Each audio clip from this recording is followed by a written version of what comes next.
Hey, you made it through another day. Well done. Take a breath, set everything down for a little while. Tonight we're reading 2 Samuel, chapters 11 through 15. David's great failure, Nathan's courageous words of truth, and the heartbreak of Absalom's rebellion. Just sit back, relax, and let's read together.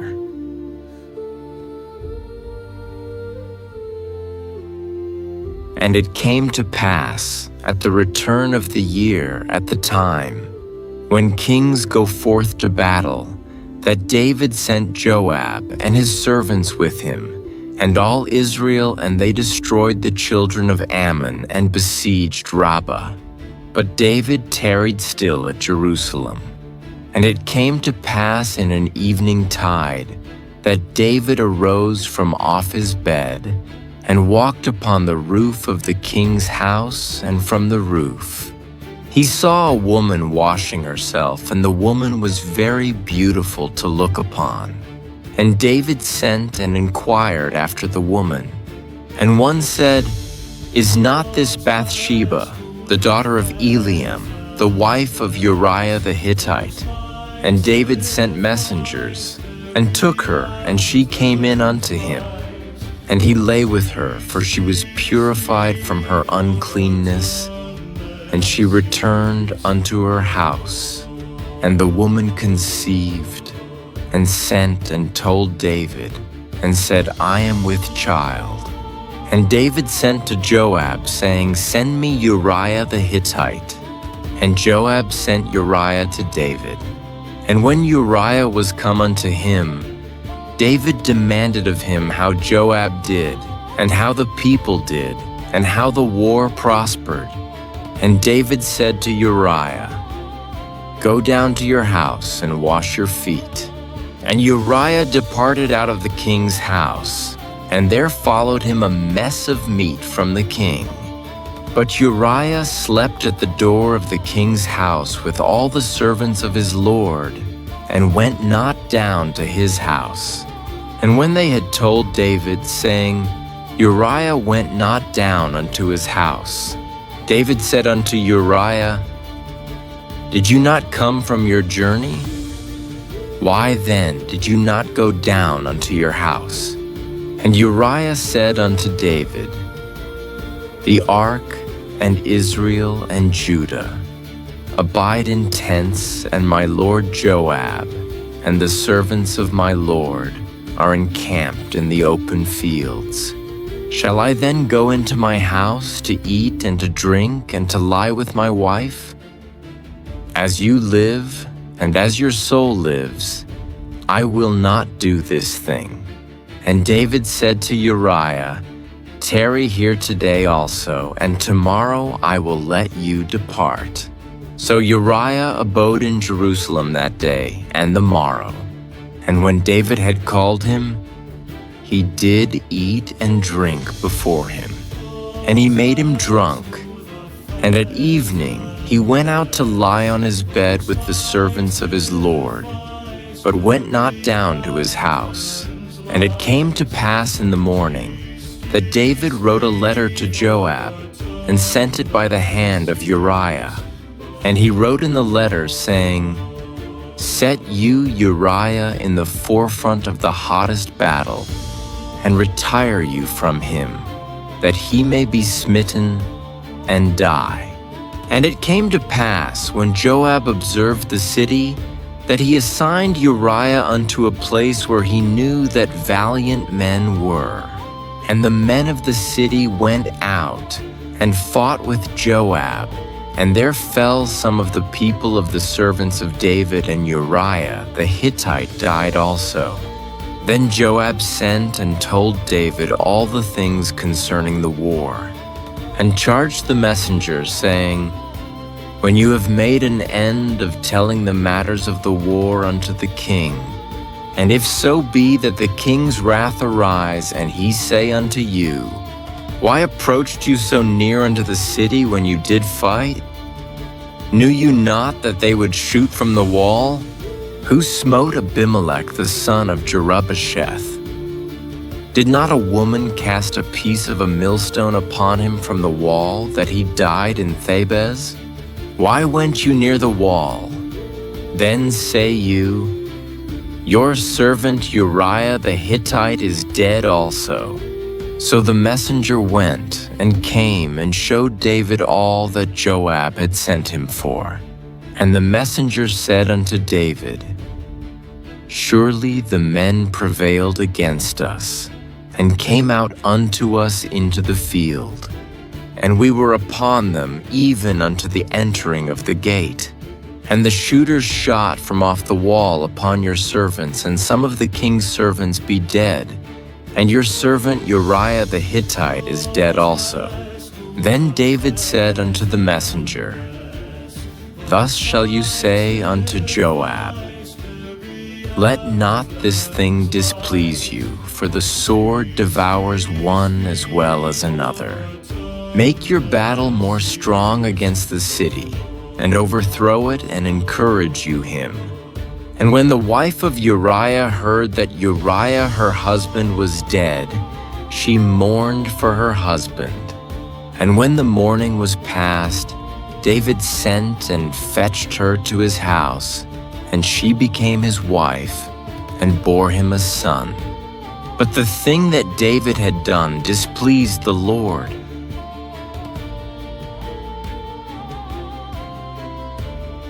And the Lord sent Nathan unto David, and he came unto him, and said unto him, There were 2 men in one city, the one rich, and the other poor.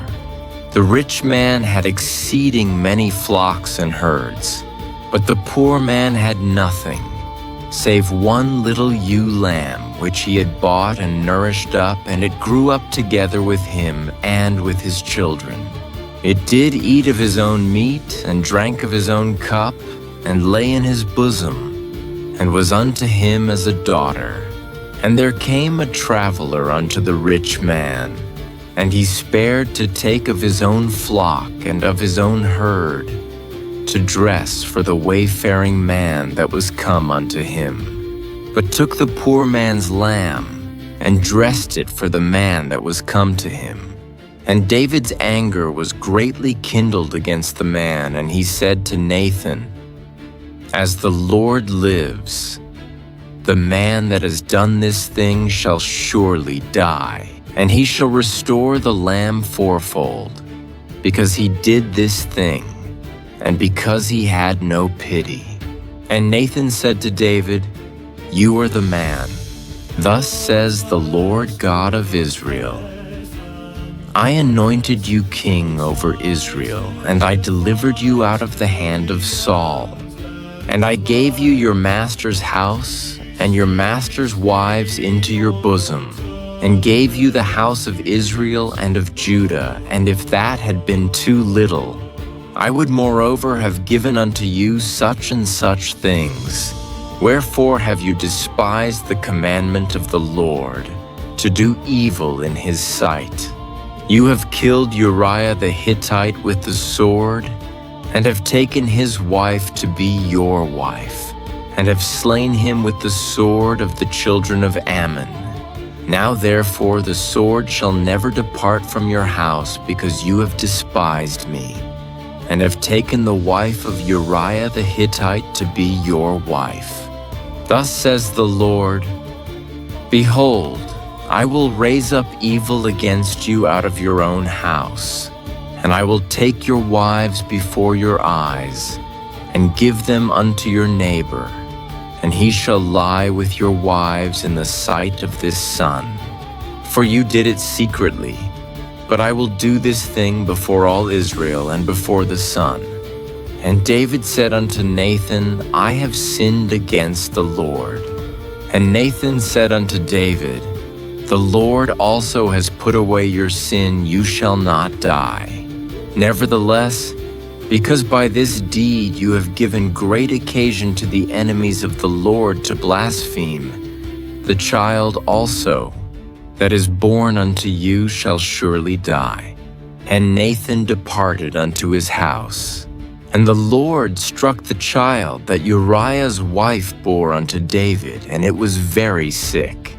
David therefore besought God for the child, and David fasted, and went in, and lay all night upon the earth. And the elders of his house arose, and went to him, to raise him up from the earth, but he would not, neither did he eat bread with them. And it came to pass on the 7th day that the child died. And the servants of David feared to tell him that the child was dead, for they said, Behold, while the child was yet alive, we spoke unto him, and he would not listen unto our voice. How will he then vex himself if we tell him that the child is dead? But when David saw that his servants whispered, David perceived that the child was dead. Therefore David said unto his servants, Is the child dead? And they said, He is dead. Then David arose from the earth, and washed, and anointed himself, and changed his apparel, and came into the house of the Lord, and worshipped. Then he came to his own house, and when he required, they set bread before him, and he did eat. Then said his servants unto him, What thing is this that you have done? You fasted and wept for the child while it was alive. But when the child was dead, you rose and ate bread. And he said, While the child was yet alive, I fasted and wept, for I said, Who can tell whether God will be gracious to me that the child may live? But now he is dead. Wherefore should I fast? Can I bring him back again? I shall go to him, but he shall not return to me. And David comforted Bathsheba his wife, and went in unto her, and lay with her, and she bore a son, and he called his name Solomon, and the Lord loved him.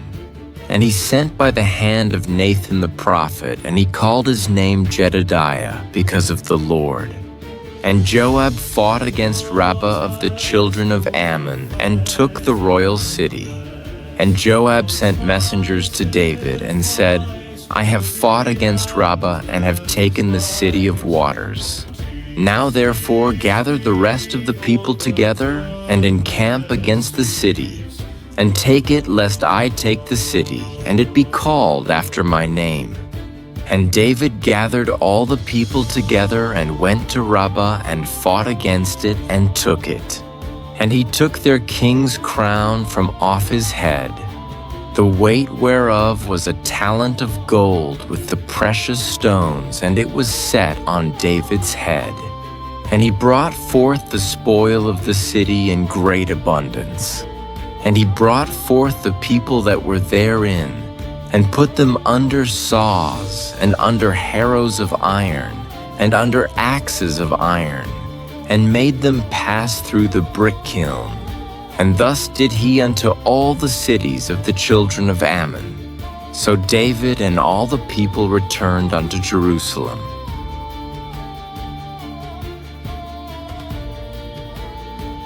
And it came to pass after this, that Absalom the son of David had a fair sister, whose name was Tamar, and Amnon the son of David loved her. And Amnon was so troubled that he fell sick for his sister Tamar, for she was a virgin, and Amnon thought it hard for him to do anything to her. But Amnon had a friend, whose name was Jonadab, the son of Shimea David's brother, and Jonadab was a very subtle man. And he said unto him, Why are you, being the king's son, lean from day to day? Will you not tell me? And Amnon said unto him, I love Tamar, my brother Absalom's sister. And Jonadab said unto him, Lay you down on your bed, and make yourself sick. And when your father comes to see you, say unto him, I pray you, let my sister Tamar come, and give me meat, and dress the meat in my sight that I may see it and eat it at her hand." So Amnon lay down and made himself sick. And when the king was come to see him, Amnon said unto the king, "I pray you, let Tamar my sister come, and make me a couple of cakes in my sight, that I may eat at her hand." Then David sent home to Tamar, saying, "Go now to your brother Amnon's house, and dress him meat." So Tamar went to her brother Amnon's house, and he was laid down. And she took flour and kneaded it, and made cakes in his sight, and baked the cakes. And she took a pan, and poured them out before him, but he refused to eat. And Amnon said, "Have out all men from me." And they went out every man from him. And Amnon said unto Tamar, "Bring the meat into the chamber, that I may eat of your hand." And Tamar took the cakes which she had made, and brought them into the chamber to Amnon her brother. And when she had brought them unto him to eat, he took hold of her, and said unto her, "Come lie with me, my sister." And she answered him, "No, my brother, do not force me, for no such thing ought to be done in Israel. Do not this folly. And I, where shall I cause my shame to go? And as for you, you shall be as one of the fools in Israel. Now therefore, I pray you, speak unto the king, for he will not withhold me from you." However, he would not listen unto her voice, but, being stronger than she, forced her, and lay with her. Then Amnon hated her exceedingly, so that the hatred wherewith he hated her was greater than the love wherewith he had loved her. And Amnon said unto her, "Arise, be gone." And she said unto him, "There is no cause. This evil in sending me away is greater than the other that you did unto me." But he would not listen unto her. Then he called his servant that ministered unto him, and said, "Put now this woman out from me, and bolt the door after her." And she had a garment of divers colors upon her, for with such robes were the king's daughters that were virgins apparelled. Then his servant brought her out, and bolted the door after her. And Tamar put ashes on her head, and rent her garment of divers colors that was on her, and laid her hand on her head, and went on crying. And Absalom her brother said unto her, "Has Amnon your brother been with you? But hold now your peace, my sister, he is your brother, regard not this thing." So Tamar remained desolate in her brother Absalom's house. But when King David heard of all these things, he was very angry. And Absalom spoke unto his brother Amnon neither good nor bad, for Absalom hated Amnon, because he had forced his sister Tamar. And it came to pass after 2 full years, that Absalom had sheep's hearers in Baal-hazor, which is beside Ephraim, and Absalom invited all the king's sons. And Absalom came to the king and said, "Behold now, your servant has sheep's hearers. Let the king, I pray you, and his servants go with your servant." And the king said to Absalom, "No, my son, let us not all now go, lest we be chargeable unto you." And he pressed him, however he would not go, but blessed him. Then said Absalom, "If not, I pray you, let my brother Amnon go with us." And the king said unto him, "Why should he go with you?" But Absalom pressed him, that he let Amnon and all the king's sons go with him. Now Absalom had commanded his servants, saying, "Mark you now when Amnon's heart is merry with wine, and when I say unto you, smite Amnon, then kill him. Fear not, have not I commanded you?" Be courageous and be valiant." And the servants of Absalom did unto Amnon as Absalom had commanded. Then all the king's sons arose, and every man got him up upon his mule and fled. And it came to pass, while they were in the way, that tidings came to David, saying, "Absalom has slain all the king's sons, and there is not one of them left." Then the king arose, and tore his garments, and lay on the earth, and all his servants stood by with their clothes rent. And Jonadab, the son of Shimea, David's brother, answered and said, "Let not my lord suppose that they have slain all the young men. The king's sons, for Amnon only is dead, for by the appointment of Absalom. This has been determined from the day that he forced his sister Tamar. Now therefore let not my lord the king take the thing to his heart, to think that all the king's sons are dead, for Amnon only is dead." But Absalom fled. And the young man that kept the watch lifted up his eyes and looked, and behold, there came much people by the way of the hillside behind him. And Jonadab said unto the king, "Behold, the king's sons come, as your servant said, so it is." And it came to pass, as soon as he had made an end of speaking, that behold, the king's sons came and lifted up their voice and wept. And the king also and all his servants wept very sore. But Absalom fled, and went to Talmai, the son of Ammihud, king of Geshur. And David mourned for his son every day. So Absalom fled and went to Geshur, and was there 3 years. And the soul of King David longed to go forth unto Absalom, for he was comforted concerning Amnon, seeing he was dead.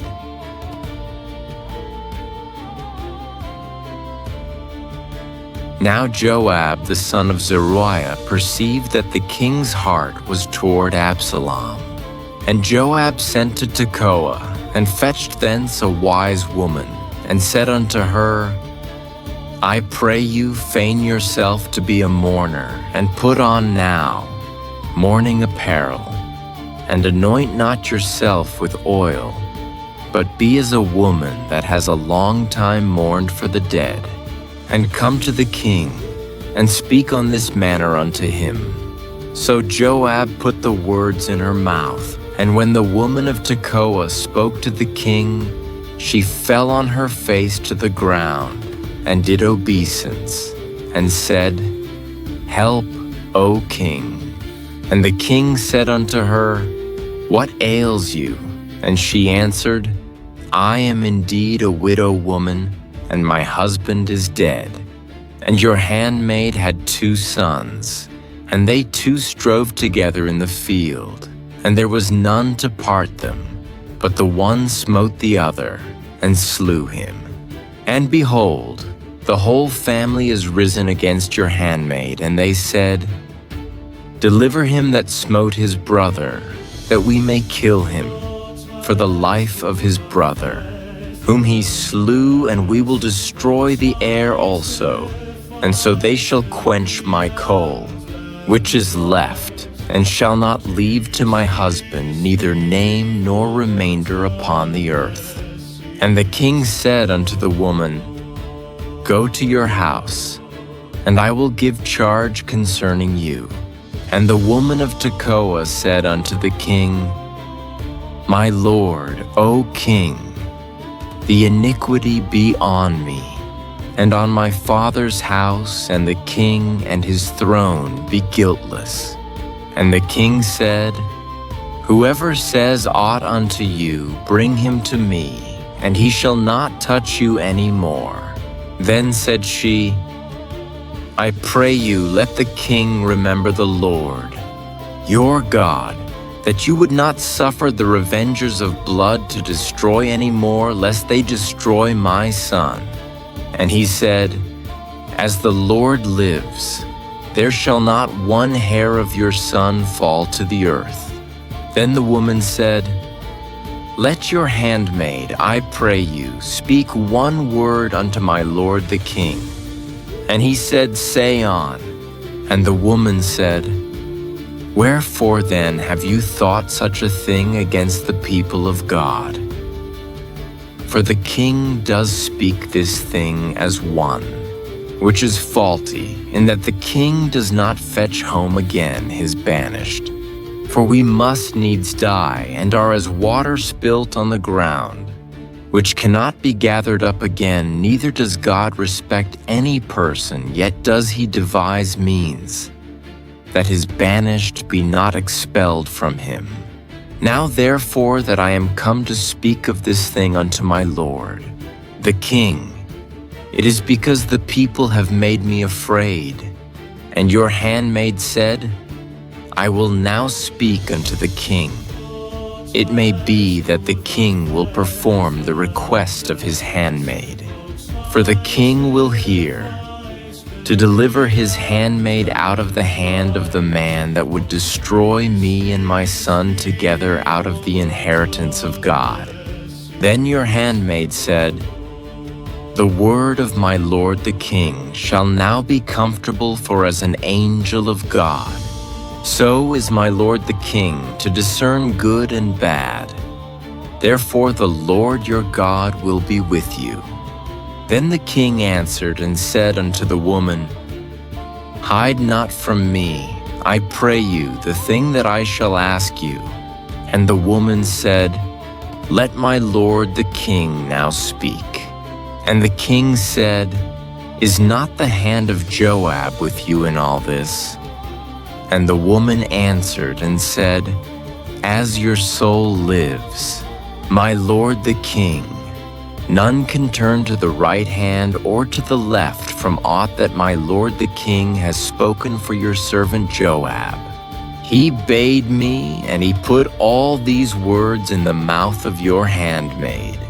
To fetch about this form of speech has your servant Joab done this thing, and my lord is wise, according to the wisdom of an angel of God, to know all things that are in the earth. And the king said unto Joab, Behold, now I have done this thing, go therefore, bring the young man Absalom again. And Joab fell to the ground on his face, and bowed himself, and thanked the king. And Joab said, Today your servant knows that I have found grace in your sight, my lord, O king, in that the king has fulfilled the request of his servant. So Joab arose and went to Geshur, and brought Absalom to Jerusalem. And the king said, Let him turn to his own house, and let him not see my face. So Absalom returned to his own house, and saw not the king's face. But in all Israel there was none to be so much praised as Absalom for his beauty from the sole of his foot, even to the crown of his head there was no blemish in him. And when he polled his head, for it was at every year's end that he polled it, because the hair was heavy on him, therefore he polled it. He weighed the hair of his head at 200 shekels after the king's weight. And unto Absalom there were born 3 sons and 1 daughter, whose name was Tamar. She was a woman of a fair countenance. So Absalom dwelt 2 full years in Jerusalem, and saw not the king's face. Therefore Absalom sent for Joab, to have sent him to the king, but he would not come to him. And when he sent again the second time, he would not come. Therefore he said unto his servants, See, Joab's field is near mine, and he has barley. There, go and set it on fire. And Absalom's servants set the field on fire. Then Joab arose, and came to Absalom unto his house, and said unto him, Wherefore have your servants set my field on fire? And Absalom answered Joab, Behold, I sent unto you, saying, Come here, that I may send you to the king, to say, Wherefore am I come from Geshur? It had been good for me to have been there still now. Therefore let me see the king's face, and if there be any iniquity in me, let him kill me. So Joab came to the king and told him, and when he had called for Absalom, he came to the king and bowed himself on his face to the ground before the king, and the king kissed Absalom.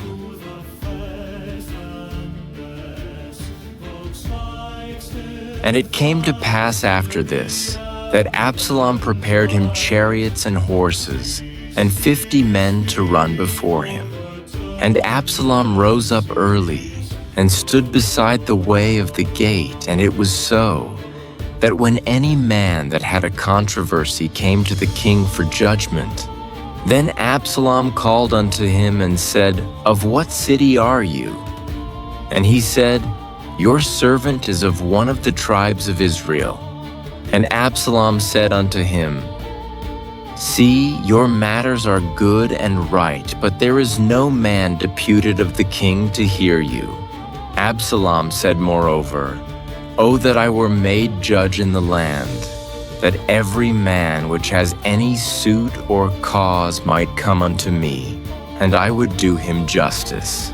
And it was so, that when any man came near to him to do him obeisance, he put forth his hand, and took him, and kissed him. And on this manner did Absalom to all Israel that came to the king for judgment. So Absalom stole the hearts of the men of Israel. And it came to pass after 40 years, that Absalom said unto the king, I pray you, let me go and pay my vow, which I have vowed unto the Lord in Hebron.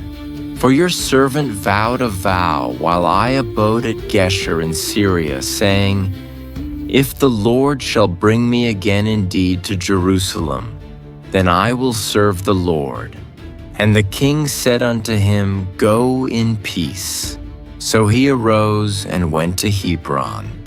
But Absalom sent spies throughout all the tribes of Israel, saying, As soon as you hear the sound of the trumpet, then you shall say, Absalom reigns in Hebron.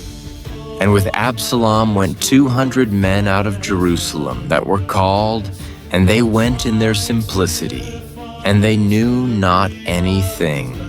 And Absalom sent for Ahithophel the Gilonite, David's counselor, from his city, even from Gilo, while he offered sacrifices. And the conspiracy was strong, for the people increased continually with Absalom. And there came a messenger to David, saying, The hearts of the men of Israel are after Absalom. And David said unto all his servants that were with him at Jerusalem, Arise and let us flee. For we shall not else escape from Absalom. Make speed to depart, lest he overtake us suddenly and bring evil upon us, and smite the city with the edge of the sword. And the king's servants said unto the king, Behold, your servants are ready to do whatsoever my lord the king shall appoint. And the king went forth, and all his household after him. And the king left 10 women which were concubines to keep the house. And the king went forth, and all the people after him, and tarried in a place that was far off. And all his servants passed on beside him, and all the Cherethites, and all the Pelethites, and all the Gittites, 600 men, which came after him from Gath, passed on before the king. Then said the king to Ittai the Gittite, Wherefore go you also with us? Return to your place and abide with the king, for you are a stranger and also an exile. Whereas you came but yesterday, should I this day make you go up and down with us? Seeing I go where I may, return you, and take back your brethren. Mercy and truth be with you. And Ittai answered the king and said, As the Lord lives, and as my lord the king lives, surely in what place my lord the king shall be, whether in death or life, even there also will your servant be. And David said to Ittai, Go and pass over. And Ittai the Gittite passed over, and all his men and all the little ones that were with him. And all the country wept with a loud voice. And all the people passed over the king, also himself passed over the brook Kidron. And all the people passed over toward the way of the wilderness. And lo, Zadok also, and all the Levites were with him, bearing the ark of the covenant of God. And they set down the ark of God, and Abiathar went up, until all the people had done passing out of the city. And the king said unto Zadok, Carry back the ark of God into the city, if I shall find favor in the eyes of the Lord. He will bring me again, and show me both it and his habitation. But if he thus say, I have no delight in you, behold, here am I. Let him do to me as seems good unto him. The king said also unto Zadok the priest, Are not you a seer? Return into the city in peace, and your 2 sons with you, Ahimaaz your son, and Jonathan the son of Abiathar. See, I will tarry in the plain of the wilderness, until there come word from you to certify me. Zadok therefore and Abiathar carried the ark of God again to Jerusalem, and they tarried there. And David went up by the ascent of Mount Olivet, and wept as he went up, and had his head covered. And he went barefoot, and all the people that was with him covered every man his head. And they went up weeping as they went up. And one told David, saying, Ahithophel is among the conspirators with Absalom. And David said, O Lord, I pray you, turn the counsel of Ahithophel into foolishness. And it came to pass that when David was come to the top of the mount, where he worshipped God, behold, Hushai, the Archite, came to meet him with his coat rent, and earth upon his head. Unto whom David said, If you pass on with me, then you shall be a burden unto me.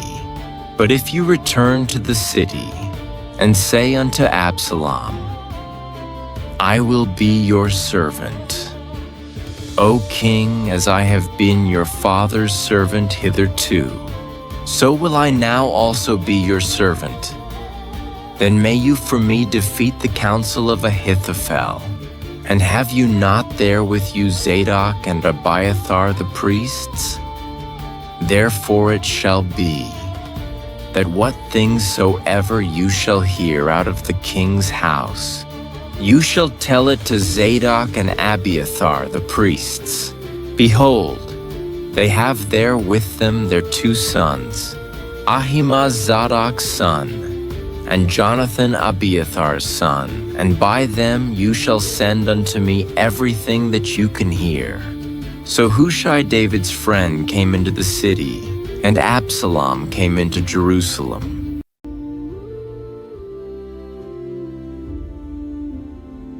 Tonight we read 2 Samuel chapters 11 through 15. David fell. Nathan spoke the truth. And David didn't make excuses. He simply said, I have sinned against the Lord. And God did not turn away from that confession. That's the same for us. You don't have to be perfect. Just come honestly before God. That's all it takes. You did well today. Now go ahead and rest. Good night. Sweet dreams.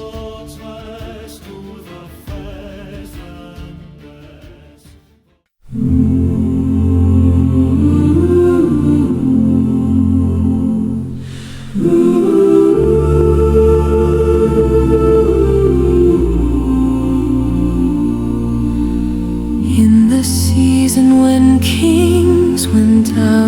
shadow. He lingered beneath a quiet sky. One glance became a hidden fire, one choice became a silent fall. Letters were sealed with trembling hands, and loyalty was sent to death. A prophet stood with fearless truth and told a story sharp as light. You are the man, the sentence fell. Breaking the armor of denial, the crown grew heavy with confession, and tears washed us from hardened ground. Create in me a clean heart, O God. Rose like incense from shattered pride, fasting nights and whispered prayers fill the chambers of despair. The child was held and given back into the mystery of God. Grief did not silence mercy's voice, nor did failure cancel love. Within the palace sorrow multiplied, broken sons and wounded trust. Tamar wept in silent shame, and justice lingered far too long. Absalom's anger burned like coals, and rebellion gathered in the gates. Barefoot upon the Mount of Olives, a king fled through falling tears. Yet even exile held a promise, carried by unseen faithful hands. For though our sin runs deep and dark, grace runs deeper still. Through judgment, loss, and consequence, through shame that bends the knee, one truth remains beyond the storm. God always loves you.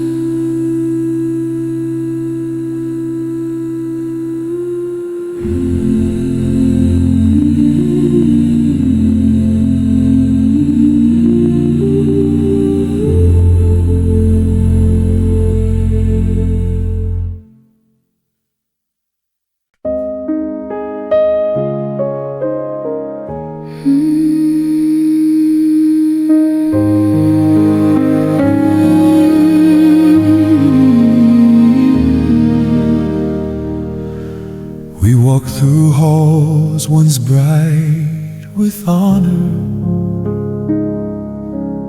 now echoing with fragile pain. Secret shattered, sacred trust. And tears fell down like autumn rain. A prophet's voice became our mirror, reflecting what we fear to see. Yet mercy stood beside conviction, calling wounded hearts to be free. You pray for cleansing in the dark.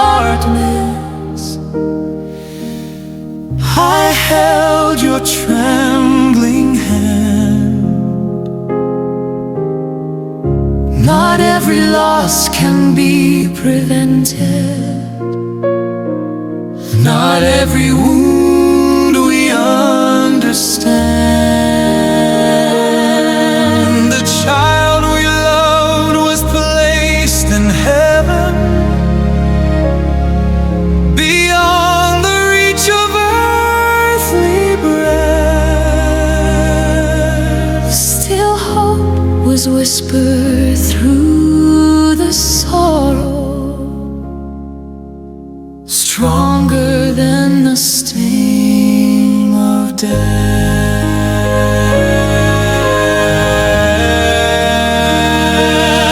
And justice rose within the household,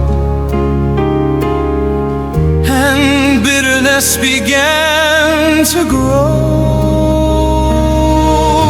A son who once had known your embrace turned into distant foe. Across the brook Kidron we wander, barefoot beneath a grieving sky. But even there the Lord was present, hearing every broken cry. We have seen how pride can blind us, and how repentance heals the soul. Though constant presses mark the pathway, grace restores what sin has stole. Through rebellion and through exile, through valleys shadowed by regret, the covenant was not forgotten. The promise was not ended yet. So when your heart feels torn by failure, and shame is louder than your song, remember love outlives the darkness, and mercy carries you along, beyond the fall, beyond the sun.